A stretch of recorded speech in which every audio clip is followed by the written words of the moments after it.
Alright guys, today we're going to go over some tips on how to prep while living in an apartment. First off, let's talk about power.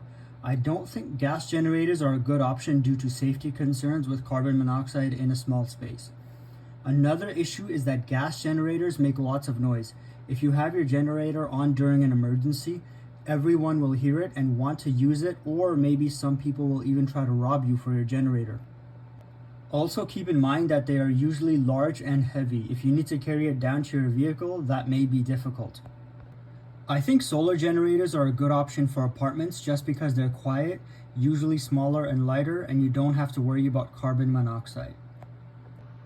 To get sunlight on the actual solar panels, you can put them inside near your window, or you can put them in your balcony. And if you're still not getting enough sunlight, what you can do is you can buy mounting brackets that can actually hang the solar panels outside of the balcony.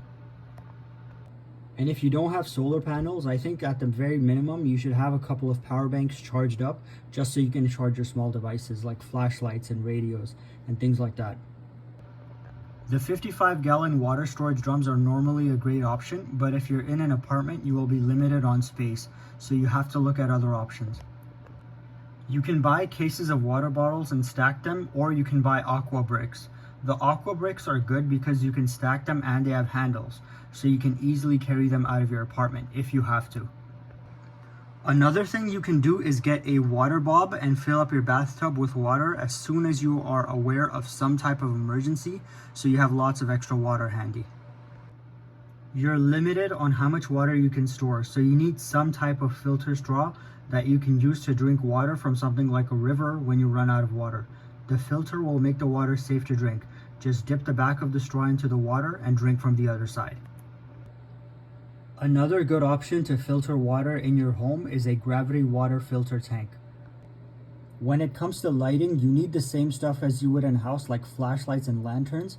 But when it comes to flame-based light sources like candles and oil lanterns, just be careful because of the risk of starting a fire and also carbon monoxide in a small space.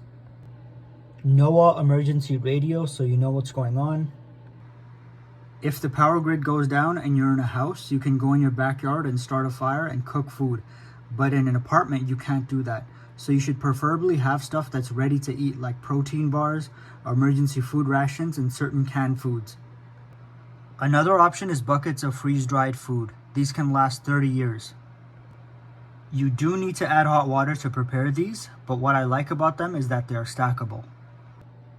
If you have to cook something, you will need to use a propane stove, or a small emergency stove that uses chafing fuel cans or fuel tabs. Just do it on your balcony, or make sure if you're doing it inside, you do it with the window open and have a battery-powered carbon monoxide alarm as well. A good thing to have no matter where you are is a fire extinguisher. For canned food, you can buy a can organizer or just a regular storage rack. With rice, beans, and other dry goods, you can put them in Mylar bags with oxygen absorbers, then put them in 5-gallon buckets. They can stack up really well. When it comes to heating, make sure to buy an indoor safe propane heater.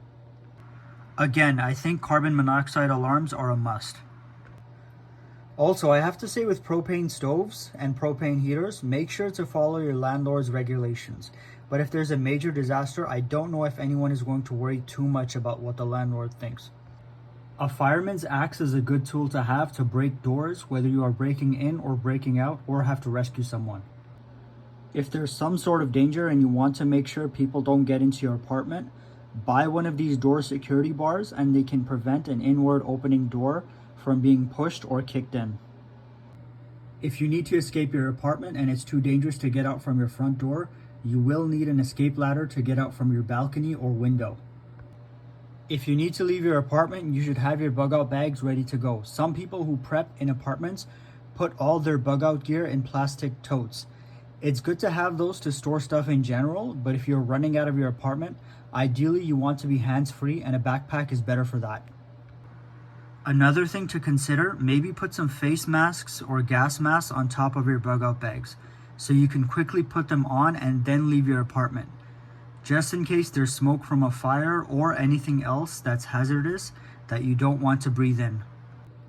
That's it for the video. I'll have most of these items and other prepping and survival gear linked in the link tree on my profile if you want to check them out.